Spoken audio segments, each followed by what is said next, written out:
The shooting was the result of a fight involving at least 5 people. What happens when a rising rapper's career intersects with a life-or-death situation in the middle of a Walmart? In November 2018, DaBaby found himself in a deadly altercation that ended with a 19-year-old man losing his life. It wasn't just another headline. It became a pivotal moment in the rapper's life and career. Some called it self-defense, others called it murder. Today, we're diving deep into what really happened that night, how DaBaby's actions were legally justified, and how this tragedy changed his life forever. Before becoming a household name in hip-hop, DaBaby, born Jonathan Kirk, was a North Carolina native grinding hard to make his mark. He first gained attention through aggressive self-promotion. His street team plastered posters and flyers in cities across the country. Albums like Nonfiction and Baby Talk didn't make him a star, but they laid the foundation for what was to come. At this point, DaBaby was a hustler, pulling attention-grabbing stunts to stand out in the crowded rap scene. Perhaps the most infamous? Showing up at South by Southwest wearing a diaper. It was polarizing. Some called it brilliant marketing. Others labeled it a desperate gimmick. But love it or hate it, people were talking about him. By late 2018, DaBaby was on the cusp of mainstream recognition, but he hadn't yet broken through. Then came the Walmart shooting, a moment that catapulted him into the national spotlight, though not in the way he might have imagined. On the evening of November 5, 2018, DaBaby walked into a Walmart in Huntersville, North Carolina, with his girlfriend and their 1-year-old daughter. They were there for something mundane, buying winter clothes. What happened next would change everything. At around 6:30 p.m., DaBaby was reportedly approached by 19-year-old Jalen Craig and another young man. According to DaBaby, the pair acted aggressively, with Craig allegedly flashing a gun and demanding that DaBaby check in. In street terms, checking in is when someone acknowledges the local dominance of a gang or group in a given area, a show of respect or subservience depending on how you look at it. The confrontation escalated quickly. DaBaby, who is known to carry a firearm for protection, claimed he was left with no choice but to defend his family. According to witnesses, shots rang out, and chaos erupted in the children's clothing section of the store. One of DaBaby's bullets struck Jalen Craig in the stomach, killing him. While DaBaby maintained that he acted in self-defense, the scene painted a tragic picture: a young man lying in a pool of blood in a Walmart, his life cut short over what might have been a misunderstanding or a moment of unnecessary bravado. Initially, details surrounding the incident were murky. Some media outlets reported that the shooting occurred in the parking lot and was the result of a gunfight, but those claims were later debunked. Security footage from inside the Walmart captured parts of the altercation, though not enough to provide a definitive sequence of events.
DaBaby was arrested shortly after the shooting, but not for murder. Instead, he faced charges for carrying a concealed weapon, which were eventually dropped. North Carolina's Stand Your Ground law came into play here. This law allows individuals to use deadly force in situations where they reasonably believe their life, or the lives of others, is in danger, without the obligation to retreat. Under this legal framework, DaBaby's actions were deemed justifiable. On Instagram Live the following day, DaBaby addressed the situation. My daughter could have got hit, son could have got hit, me. Lawyers are telling me not to say nothing and all that shit. Fuck all that. Like, nigga, to two walk down on you and your whole motherfucking family, threaten y'all, whip out on y'all. Nigga, let me see what y'all gonna do. Footage come out and show y'all how I was in there with my 1-year-old daughter, my 5-year-old little nigga, my baby mama, on some family shit. And these nigga walked up on me, tried me, whipped out on my whole family. A lot of you niggas owe me an apology, dog. Claiming that Craig and his associate had threatened him and his family. He insisted that his actions were purely defensive, stating, "They pulled a gun on my family in Walmart." But his public statements didn't end there. A few days later, he appeared again on Instagram to offer condolences to Craig's family. He denied any suggestion that he was exploiting the tragedy to promote his music, though the timing of his new release, No Tears, raised eyebrows. You know, R.I.P. me, you know, my heart's still beating, you know, and condolences goes out to the other parties involved. Talking about using this shit to promote my motherfucking album, mixtape, whatever. Bitch, check the dates, check the caption. I was promoting this shit, goddamn, before the weak ass shit happened. I was promoting this shit as I was on the way to the Walmart, you feel me? And I'm gonna keep promoting this shit, man, don't nothing stop. The music video included news clips about the shooting, fueling accusations that he was using the incident as a marketing ploy. And we begin with that breaking news about a deadly shooting inside the Huntersville Walmart. DaBaby's handling of the Walmart shooting became a defining moment for his career, both legally and culturally. From a legal perspective, he emerged relatively unscathed, thanks to the self-defense argument.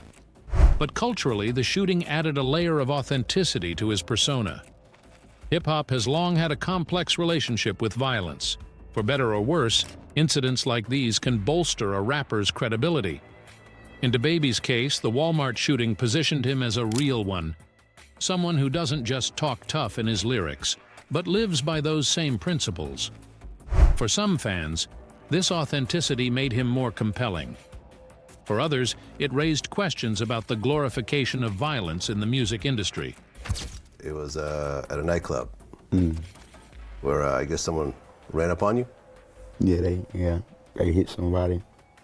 They hit somebody that was with me and shit. And then, you know, I being a professional that I am, I kept performing.